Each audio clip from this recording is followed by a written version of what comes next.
è giusto cominciare a pensare a questo cambiamento anche dalla parte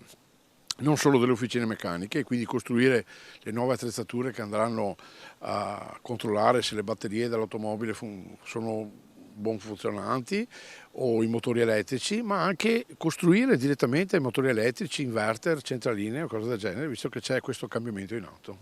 Voce del verbo cambiare, perché la scommessa è alle porte. Il passaggio della produzione di auto da benzina e gasolio a elettrico nel 2035 per volere dell'Unione Europea è, economicamente parlando, dietro l'angolo, e comprendere in anticipo le mutazioni del mercato è sempre stato uno dei fattori principali di successo per Texa, che da oggi con il nuovo stabilimento di Monastier aggiunge una freccia al suo arco: produzione di motori elettrici e componenti elettroniche ad alta tecnologia in serie. Un passo in più per l'azienda che dal 1992 si occupa della produzione di strumenti diagnostici per l'automotive, seguendone passo passo la trasformazione da pura meccanica a elettronica sempre più spinta.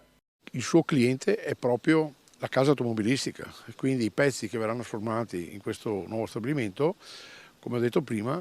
verranno inseriti direttamente nelle macchine durante la linea di montaggio dell'automobile stessa. Dopo 5 anni di sperimentazioni e test, ora il via libera è anche l'accordo con big del settore dell'auto come Lamborghini, il cui amministratore delegato Stefan Winkelmann era tra i presenti all'inaugurazione della nuova divisione avveniristica, assieme al ministro per i rapporti con il Parlamento Luca Ciriani. Oltre 20 milioni di euro di investimento e 20.000 metri quadrati di spazio per lo stabilimento che a regime darà lavoro a oltre 100 persone tra ingegneri, tecnici specializzati e operatori di linea. Una fetta di futuro che è già qui.